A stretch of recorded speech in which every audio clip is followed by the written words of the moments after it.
Okay, welcome. You're listening to Beyond the Front Door podcast with Lindy and Rhea at Peak Properties.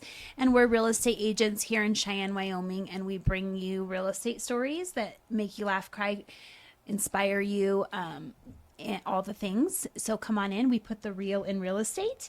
And we are really excited today to have Greta Marrow here with the Cheyenne Day of Giving to start off the month of May. Throughout this month, we're going to highlight various nonprofit organizations that work to support housing and strengthen our community, and let us come together to make a positive impact and give back to those in need. Yes, so we're excited to have Greta. This is like perfect for Happy May Day. To be here. Yeah. Oh, we're so happy to have you Day here. of Giving is a week from Friday. Yes. And so it's getting close, and you're going to help us get the word out. Yes, Make we people are. understand that they can really come together and give to help those who are sick or dealing with disability or really struggling financially, which is what's going on. Right now, a lot The more. perfect storm is brewing. Yes. Sure. Has been brewing. Yes. Yes. Well, if you could just start off and tell us a little bit about you, how you came to be in Cheyenne, your family, and how you started upon the Day of Giving event. Okay, well, Cheyenne, being in Cheyenne started on January 1st, 1974, when my husband, who had a degree in economics, was hired by Mountain Bell at the time. Oh, I remember that. And So, it's a long time ago. So we moved up here when our oldest son was 6 months old, and it was so cold we had to take him into the bathroom of the house we rented at 2121 Peverick, turn on the shower and get him sort of thawed out. So we wondered what we had gotten into. Sure. Where did you come from? We moved from Greeley. I grew up in Okay. Fort Collins, and my Okay. husband grew up in Lyman, Colorado. Okay. We met at CSU. Oh, So- lovely. So that was the beginning, but it turned out to be great. We really like it here. I was a homebound teacher for 3 years. I taught students who couldn't go to school all their courses. And then I taught English at Central for 20 years, high school English teacher, and I loved that. Yeah. And then I hauled off and got stage 4 leukemia and lymphoma, and tried for 7 years to try something that would work and put me in remission, and nothing worked. So then I ended up having to have a bone marrow transplant in 2001. And I now have the blood of a man who lives in Brisbane, California. He was a perfect match. And it was a battle that almost killed me, but I'm here. Good for you for continuing to fight, and a huge plug for being donating blood and being a organ and tissue donor. I was an organ and tissue recipient Yes. because I had to have a bone marrow transplant. And Yes. a lot of people think that's an operation, but I'll tell you what, they walked in something like July 21st, 2001, with an IV bag about like that, looked like pink Hawaiian punch, and they put it in one of the lumens of my subclavian catheter and transfused me, and that was my bone marrow transplant.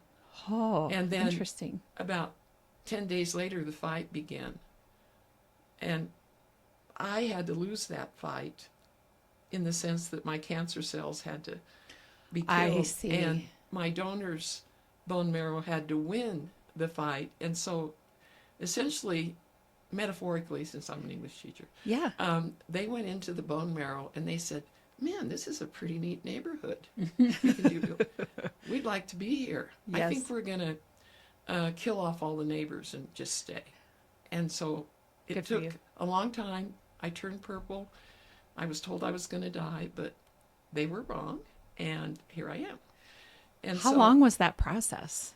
the process Of once the transfusion, or once you received the bone marrow transplant, and then your body essentially came under attack, how long did that take? that was a long process. Okay. I had the infusion in July of 2001, and I was down at MD Anderson Cancer Center until November, at which point they decided to send me home. I found out later it was because they didn't think the bone marrow transplant was working. I had lymph nodes growing in my abdomen.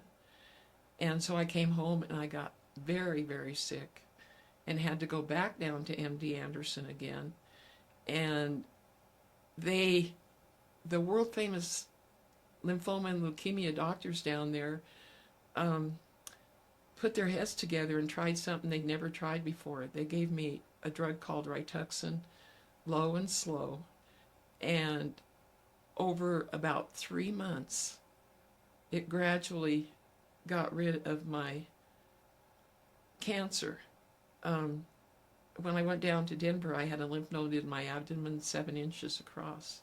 Wow. And so I was not getting better. But then, you know, I ended up, it's not an honor I wanted, being a teaching case at University of Texas. Not personally, but but in the case books and that kind of thing. So then I had methicillin-resistant staph infection, Pseudomonas, aspiration pneumonia. I had a stroke, and I had to teach myself how to swallow again and all kinds of stuff. But then I finally was okay. And I told you I'd been a teacher, and I had seen kids in my class whose parents had trouble providing for them, who I would hear on more than one occasion, Mrs. Morrow, I haven't had anything to eat since in the last day and a half or whatever. So, and parents who barely could supply their kids with clothing and that kind of stuff. So I knew about that. And I had personal experience with how hard it is to be sick, even when you have good insurance. Sure. So I decided if I got to live, if God let me live, I would see what I could do to help those who are sick or who are financially just... Or suffering, essentially. Oh, yeah, big time. And so then at my church, I was asked to be a deacon, and United Blood Services came over and said, would you put a blood drive on? And we said yes, and of course I had to raise my hot little hand, and I said, could we have bone marrow donor registration with that too? And so who do you think the chairman appointed or the leader of the deacons appointed as chairman in the effort? You. Yeah. When you raise your hand, those things happen. My mother used to tell me I had a tendency to do that. I had a friend call it Judy Joiner, where you you're just willing to, in the areas that are important to you, you hop in and join and make a difference. Have you ever felt like you just have to do something, like Yes. you're supposed to do something? Yes, a calling. That's how it felt. Yeah. And so I decided not only was First Presbyterian Church going to have a blood and bone marrow drive, but we were going to invite every congregation in town to come. And it was amazing how the city responded. It wasn't Day of Giving yet, but it was a blood and bone marrow drive. And it was encouraging. Yeah. So many people came to register as bone marrow donors, and a lot of them I knew. And, we got a front page article in the newspaper. And all of that. And so the next year I couldn't sleep one night, and I just woke up with this feeling that I needed to write the pastor an email and see what he thought of something. So I started writing the email, and by the time I finished, it was called Day of Giving, and we were going to have it at the Kiwanis Community House, which was brand new. It was so brand new they were pouring their parking lot. And what year was this then? 2006. 2006. Okay. So the precursor to it was in 2005 at church. Sure. And so the pastor emailed back, and his reply was brilliant! Exclamation point. So I was encouraged, but I was sweating bullets when I went over to the Kiwanis Community House to try to. But they let me, and there was no charge. They just let me do it. So 2006 was our first Day of Giving. We received 2.5 pickup loads of food, personal care items. Those are the two things we asked for. And then we had a blood drive and a bone marrow donor registration there. We thought we'd have them bring in donations. We get them in the door, and then we'd hit them up to give blood. Sure, yeah, there's a method to your madness. But the committee that ended up putting it on, kind of to my amazement, we met after that, and they said, yeah, this has potential. We should do it again. And so basically, it's grown from 2006. This is our 19th year. Yep. 2006, 2.5 pickup loads of donations, and I have the exact figures here. Last year, just in food and personal care items, 25,515 pounds. Wow, congratulations. So, well, the thing I've learned is people say, you've done a great job. And so I have to remind them, I'm a retired English teacher, right? Mm-hmm. Is you a singular or a plural? You is always what? This is your grammar test. Is it Single. You is or you are? Right. You are. Which is plural. You is always plural. So if somebody says, you've done a great job, I take that as all the people that have helped. Yes. So you're you are paying tribute to everybody that has come to be a part of this. Exactly. Yes. And it was a committee, and then 2009, it became a nonprofit. And so we had a committee for 3 years, and now we have a board. Amazing people. You have a friend on that board. Mm-hmm. Miss Chelsea. Chelsea yes, Olsen. yes. Yes, who is our secretary, also has been our volunteer coordinator for this year. And she's just great to have on the board. Yeah. So she's such a happy, bubbly person. So yeah, and she has great people skills. Yes, she does. And so when we're doing the Day of Giving, everything about what happens out there is kind of a PR thing, because the public's watching, and she's great at that kind of thing too. But that's how it's growing, and it's not because the board has deep pockets. I do not. But it's because we organize, and then it's the community. Mm-hmm. The community is the place from where we get our donations, and they are very generous. Well, I will tell you, we've had roughly 40 episodes now of Beyond the Front Door, of various guests that have come on, whether it's been people that have lived here their whole lives or have moved here recently or just moved here even in the last year. And whenever we ask everybody what their favorite thing is about Cheyenne, the number one answer is the people and how friendly and how much everybody cares about each other. So I believe that. I think we're a pretty tightly knit community, and one of the happy ripples I hope for, and then later on the rest of the committee and the board hoped for, was that it would be a way to draw the entire community together, to cross all those lines. So here's how it works. We start our effort out each year by inviting every single congregation we have a mailing address for, to support us. And support doesn't mean send us money. It just means encourage participation. Sure. In the Day of Giving. Yep. One of my mottos when I taught at Central was, if everybody does a little, nobody has to do a lot. Right. Many hands make light work. Yeah, yes. Yeah, but my other one rhymes. Oh, yes. Yours is better. Yes, yes. And so this year we have 66 congregations. Wow. That are helping us. And congregations are very fluid.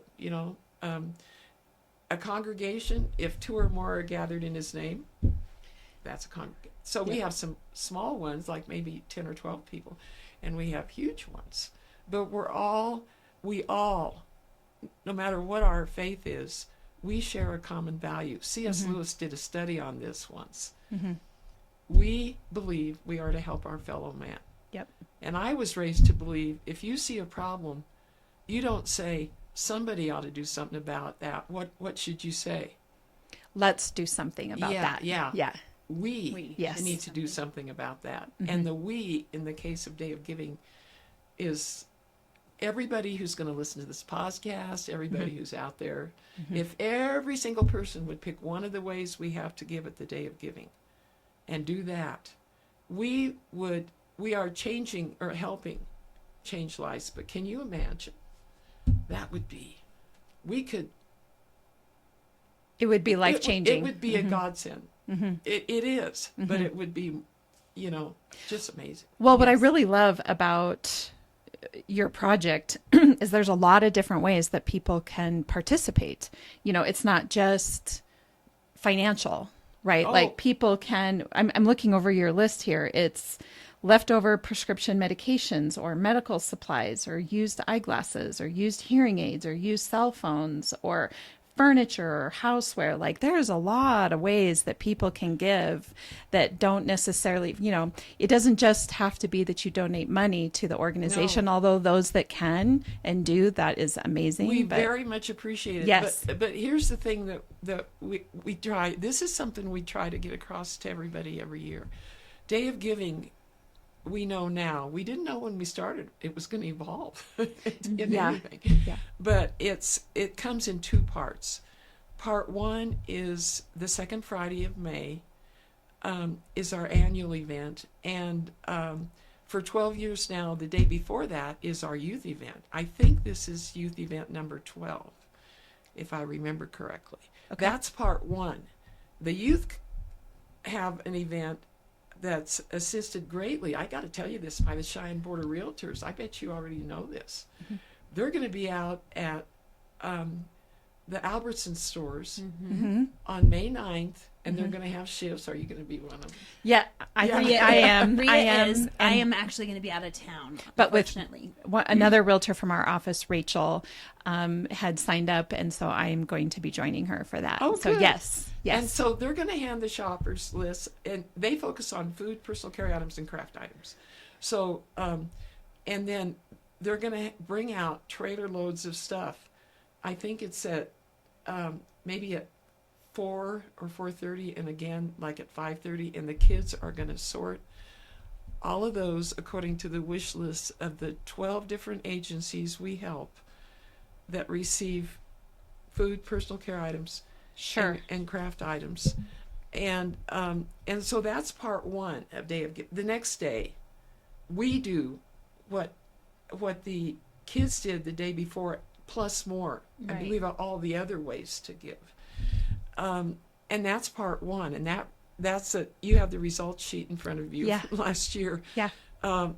It just almost brings me to tears sometimes Yeah. to see how this works. And then part two is that we use our financial donations. We have 2 annual pledges. And if you know a fairly well-known relative that I have here in town, we won't say his name because he's kind of shy, but Okay. he's one of them, and then another Okay. that cover our unmet event and administrative expenses. Every penny goes for purchases of those agencies we help to meet client needs. We do not give agencies money. I got a text message right before I came here from Safe House. Safe House needs laundry detergent and cold and flu medicine.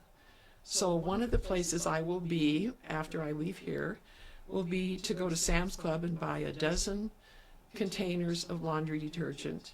And I hope I pick the right Cold and flu. because she said everybody's sick. But that's an Yes. example that we can fill in the gaps. And that's a really important part of Day of Giving. We adopted 2 new agencies this year, and inflation has eaten into our purchasing power. Yep. So we really hope that people who do 2 things, they drop off donations at the Day of Giving, and if they're moved to make a financial donation to Day of Giving, they just say Day of Giving, drop it off at the event, mail it to P.O. Box 192, go to our website and hit the donate button, and do that. They will receive a thank you letter, and oh my heavens, if cost of food has gone up 37% in the last 3 years. Yeah. Well, so our purchasing power to help agencies has gone down. It's reduced. Yeah. That probably not that much, but it's gone down. And so we save all our receipts, we record everything, anybody can always ask, where did you spend your money? All the way from food and for needs and the food pantries to last year it was 2 Hoyer lifts for Magic City. They had clients who lived in at different sites, and they needed the Hoyer lifts to be able to move. School shoes for kids who have only flip-flops when school starts. Stuff for linens and things like that for Safe House. Just whatever they need. If it's not being donated by the public, it's to help clients, and it's not in their budget, we'll try to do it. That's amazing. That's amazing. It really feels like, and we've heard that we are making a difference, but those Absolutely. agencies are operating on really lean budgets. Yes. And we hear that grant money availability is lower, and donations are down. So we're hanging out in the background as the safety net. I think it's $65,000 to $70,000 a year that we've been spending on this work. And it probably needs to be more because our buying power has gone down. Sure. So Well, that's and we part had one, part two. we had Safe House on here last week. Their episode was actually they're amazing. Carla? Yeah. Carla was actually on here. It came out yesterday, her Yeah. episode. But that was one thing, is she said they write grants, but they are very specific, and so there's things that the grants do not cover that they need covered, like maybe laundry detergent. And Yeah, so it could be. Well, and we're very happy to help. Yep. We take the money that is donated to us for a fiscal year, and we figure out what we need to spend, like for state of Wyoming nonprofit registration, postage, that kind. We donate $500 every year to bone marrow donor registration. yes, And then we divide by, we have that yearly allotment, we divide by 4. That's our quarterly allotment. And then I have a data sheet, and I call it asking Mr. XL how much we have allotted I love for it. each of the 12 agencies. And we figured out by the size of the agency, like needs is the biggest one. But we also realize that the small agencies need help too. Wyoming Coalition for Homeless is a really good example. That's an all-volunteer organization. They are desperate for paper goods. They're so expensive, but they need them for like cereal bowls and snack plates and yeah, things like that. So anyway, we do the very best we can to meet the needs of the agencies. They ask us for things, like I got that text this morning, and we go shopping, and then we deliver those goods. The agency signs the receipt, and we're on our way. Wow. But What a great gap filler. What a great way to, the village. It takes a village, right? yeah, and the village, we kind of maybe are messengers from the village. Sure. But we've done things like buy 1,000 bus passes for Comia House, because the homeless individuals often do not have the $3 it takes to ride the city bus. Yep. $1.50 each way. Transportation is an So issue. they'll sometimes ask us to buy bus passes, or we buy the items they need to help their clients. So my living room had 19 Amazon Prime boxes in it this weekend, and it was bed linens for Comia House when they got new bunk beds. And I think I understand correctly that this was for those. But fitted sheets, bedspreads, Wow. orange and black was the color. And I'm still working on getting some quantities of black bedspreads. But, Sure. they needed that, and it was for the clients. So yes, it qualified. It met those 3 criteria. I think what I really love about what you've said is that you took something that happened to you, a hardship, essentially. There's a quote out there that says something like turning your mess into a message. Oh, right? I hadn't heard that. Yeah, and it really sounds to me that is what you did. I think what often gets questioned is why do like I think sometimes it can happen where people can get stuck in thoughts like, why did this happen to me? I'm a, I don't deserve this, whatever the case is, and I think depending on your situation, yeah.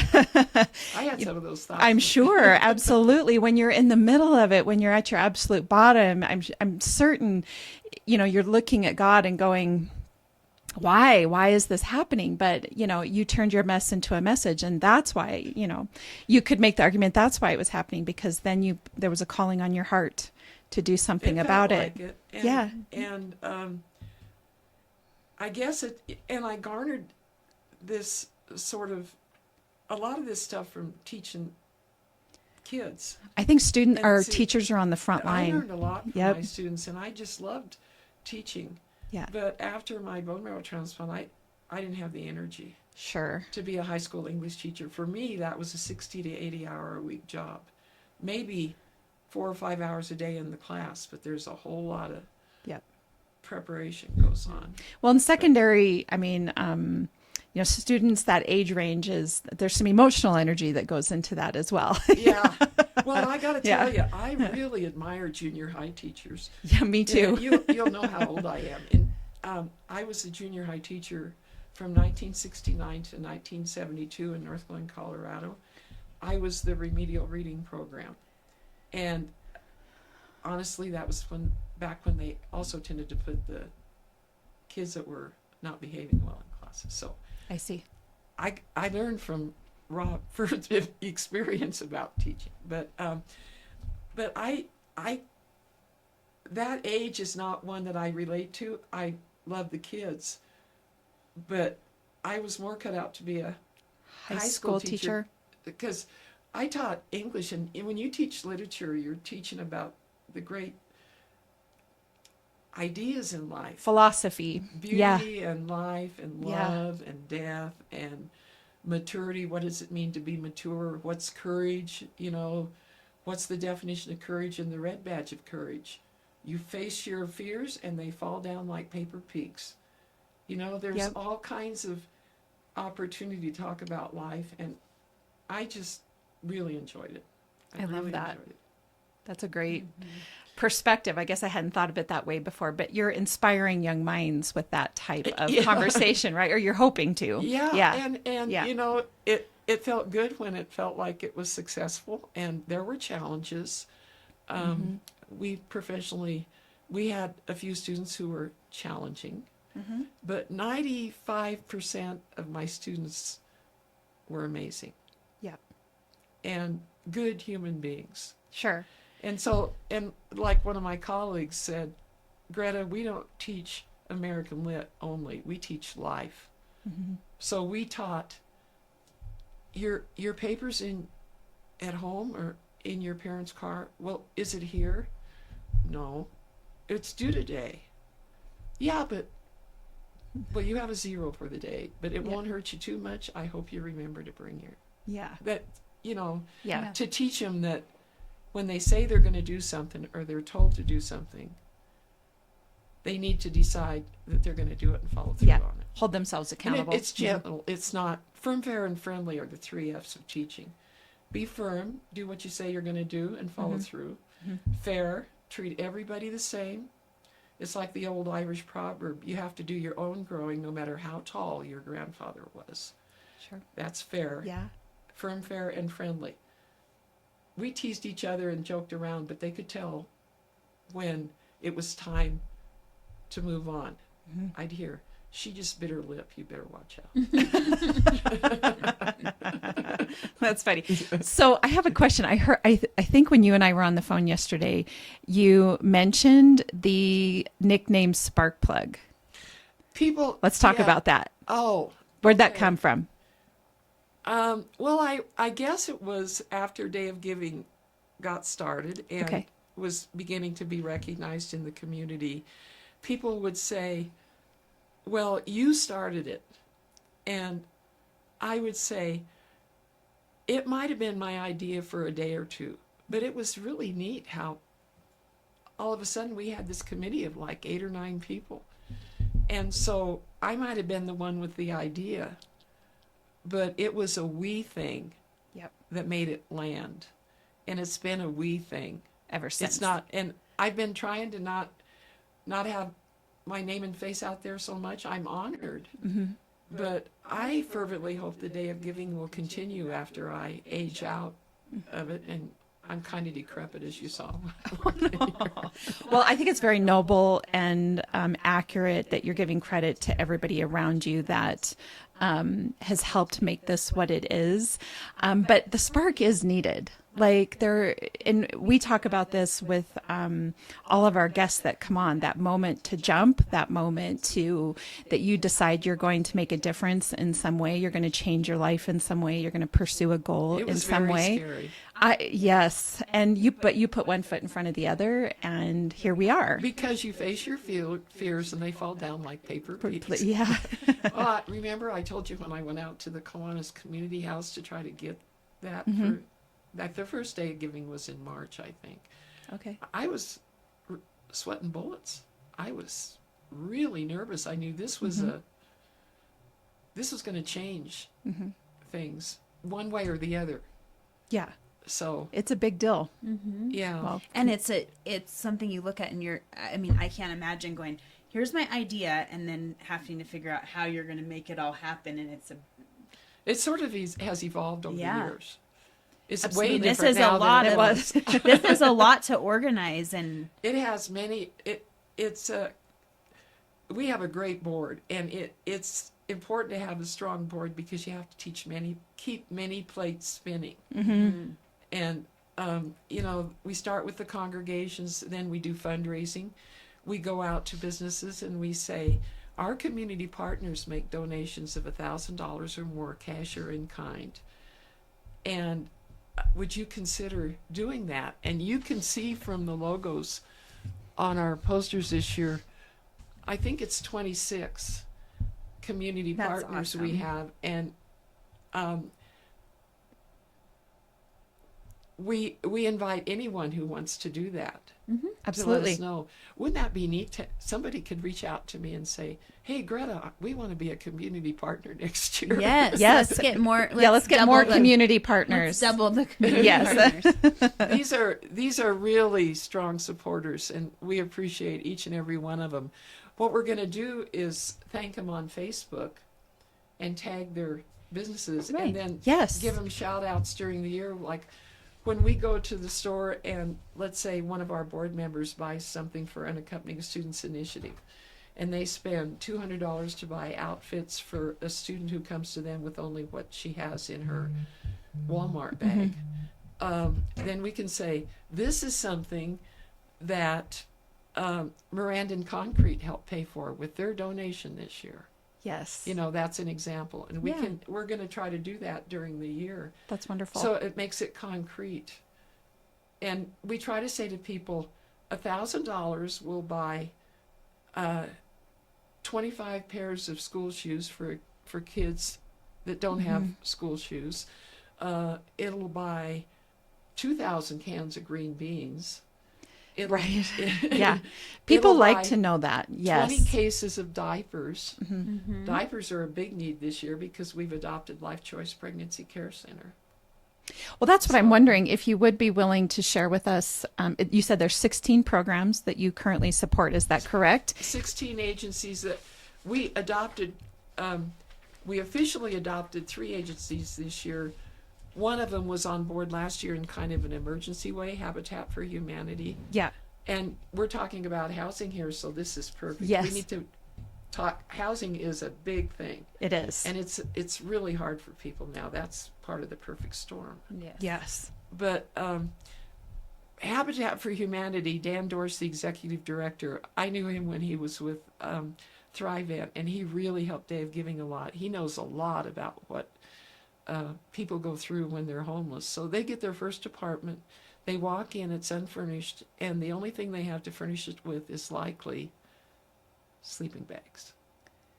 So how to get them furniture. So Dan's worked out a way that Habitat for Humanity can raise money to provide vouchers through local agencies to families who need help with the furniture and with housewares, and they can shop at Restore. Right. So they might take a $200 voucher if it's a small family, maybe. I might have, it might be more now with inflation, but and be able to buy a table and chairs, a bed, Maybe a couch. sofa, Yeah. Yeah. and Yep. have furnishing and not just sleeping bags in a nice, safe place. Yes. But at least feel like they're on their way. And plus, they can get dishes, silverware, pots, and pans. Because if they're homeless and they have only sleeping bags, they're not going to have a toaster, pots and pans, dishes, silverware, any of that. Sure. Yeah. And so that housing piece, I can't believe what people are having to pay for housing. It for sure is a tough situation right now, especially what we're used to here in Wyoming in terms of housing affordability. Now, there are people that come from other states that move in and think our affordability is amazing. Oh, really? Yes. But then we do have, of course, everybody that has lived in Wyoming, of course, prices are higher than they used to be even 3 or 4 years ago. So it's definitely Oh. changed. Well, we have a kickoff a month before Day of Giving, and we invite all the congregations that are supporting us to send representatives, and all the agencies that we're helping, and 2 entities that are really worried about how they can help people come together for a conversation. And so I was kind of leading a discussion on April 11th when we had our kickoff, and I gave them scenarios and asked them what agency would be able to help. And one of them had a scenario that this guy was paying $800 a month for rent, and they said, "Oh, Greta, no way. No way, way higher than that." And Yes. they said maybe $1,800 a month for rent. 800, you would probably be in a tiny little 1-bedroom. Oh, wow. Yeah, see, I didn't realize that. My husband and I, back in the day, never paid more than like $350 a month for Yeah. I think even in my day, when my husband and I first rented an apartment, I think it was like $420 a month. Oh. So things have Yeah, changed. well, I'm really old. Well, if you could, just in sort of wrapping all this up, if you'd be willing to share, list off for our listeners all the organizations that you, Oh, I've got a list right here. yeah, if you're willing to read that off so that Okay. everybody knows who you support. Okay. We support Boys and Girls Club, and I can say they've told me that about 70% of their members, the kids who go there, are from families in need. Yes. Comia House, the homeless shelter, Family Promise, who houses homeless families with children Okay. with the help of congregations. Frontier Lions Club, who collects used eyeglasses, hearing aids, and cell phones. Good Health Will, based in northern Colorado, but serving southern Wyoming, medical supplies and durable medical equipment. Life Choice Pregnancy Care Center on Randall Avenue. Magic City Enterprises, developmentally disabled adults. Needs Incorporated, Food Pantry. Recover Wyoming helps people who are homeless or dealing with mental or drug abuse issues. Safe House for abused people. St. Joseph's Food Pantry, that's self-explanatory. Salvation Army. Unaccompanied Students Initiative houses students whose parents have abandoned them or other issues. Wyoming Coalition for the Homeless, and Wyoming Medication Donation Program. Wonderful. We just really love what you're doing here, and we do believe it takes a village to take care of all of our citizens. And your message today has been really amazing. So thank you so much for that. Yes, and I don't know about you, but I'm like sitting here going, I have so many things I could donate that I didn't even think Yes. of. Like even like the eyeglass thing. I'm like, wait, I just have like eyeglasses sitting on my nightstand That you're never that gonna wear I'm never going to Yeah. wear again. Well, Yeah. here's the deal. This is really important. We have it arranged so people can drive by and drop off. If they have 10 minutes to spare, they can. That's handy. We'll have teams of people to unload cars. We want people to come in if they want to, but those donations are so important. We have a team of people out there all the time.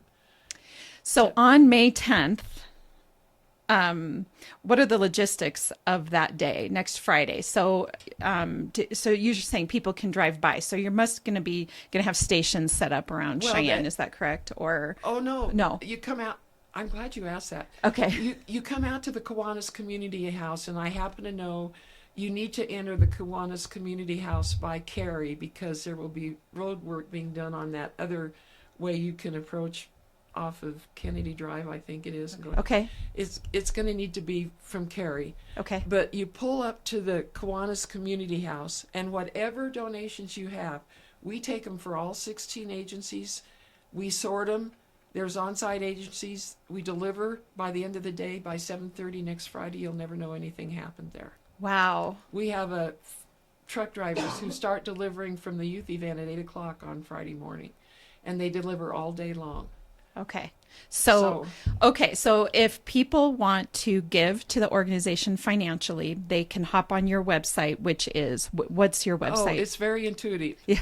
www.CheyenneDayofGiving.org. Okay, so people can hop on there and donate. And then if people have physical items they want to donate, then all day on Friday the 10th, it looks like 8 a.m. to 4 p.m. Right. They can drive up to the Kiwanis house, and if they just compile all the stuff in their, I don't want to cough. Yep.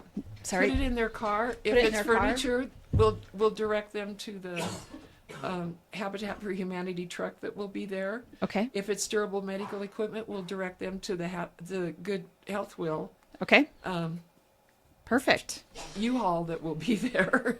It just doesn't get any easier than that, right? Being able to, take all your stuff that you want to donate that fits within the list. And can people find the list of what all you accept, like on the website? Does that live there? Our website has the list. Okay. They can call me. I'm super easy to get a hold of. I still have a landline. Oh, good for you. And they can call, the Day of Giving cell number is 274-1044. Okay. And I have it with me all the time. Wonderful. And they can email us. I check the email several times a day this time of year. Okay. And that's just CheyenneDayofGiving@gmail.com. Perfect. So. Well, it just doesn't get much more convenient than that. I really love how this got started, your whole message. Thank you so much for sharing all this information. It's been such a pleasure. That you asked me. Thank you Of for having me here. So we do want to ask you a couple quick personal questions that we ask everybody. And the first is, which I think you've probably already answered in a big roundabout way. What is your favorite thing about Cheyenne? Oh, it's the people. Yes. I mean, that people are always more important than things. Yes, And I the completely people agree. here, I know it from 30 years of teaching and from Day of Giving, and raised 3 sons, Jared, Jason, and Brian, who were in sports and went through school here. And the people. Yes. The people are very nice. If they know there's a need, if they believe us, they want to help. And that's what makes it work. It's not the board. The board organizes. The people make it work. I love that. Do you want to? Sorry, I started coughing. I And I couldn't get it under control. I was sympathizing with you, but I was like, oh, I need a cough drop. This one's just a real estate question, but if you could buy real estate anywhere in the world, where would it be and why? well, I don't want to move anywhere. Well, in that's the world. that's I what wanna most people stay say. in Cheyenne. We've noticed that if you're living in Wyoming, you're intentionally living in Wyoming. am This is where you so- want to be. I was raised in Fort Collins. I am so glad to be in Wyoming. It's not that I don't like Fort Collins. I like to go down there to visit. Yes. But I like the relative elbow room and the general nature of the people, easygoing, willing to listen, Sure. friendly. Yeah. I just, every time I go out, I see somebody, and Yeah. it's just, I like it here. Good I don't old like Wyoming. horizontal wind, but It's the sacrifice we make to live where we do. Everything's a double-edged sword. Well, thank you again for coming on today. We really appreciate what you're doing. Well, you made my day. Wonderful. Thank you. You've made our day. And for all of our listeners, If you are looking to buy or sell real estate, Lindy or I are willing to help you with that. And of course, you can find us at www.sellcheyenne.com, as well as all of our social media channels. And of course, Beyond the Front Door on YouTube, Spotify, iHeartRadio, and Apple Podcasts. And of course, if you would like to contribute to the Cheyenne Day of Giving, you can find them at www.cheyennedayofgiving.org. Thanks so much for joining us today. Yes. Let's make it the best Cheyenne Day of Giving ever. Oh, that would be great.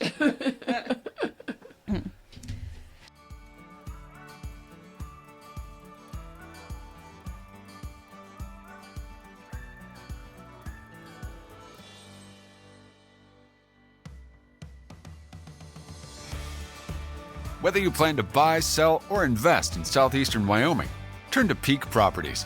Family and veteran owned and operated, we work diligently for you.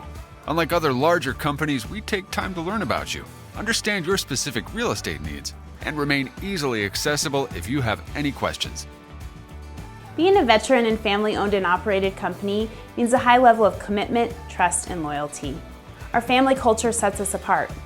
We work as a team. We develop not just professional, but personal relationships with our clients.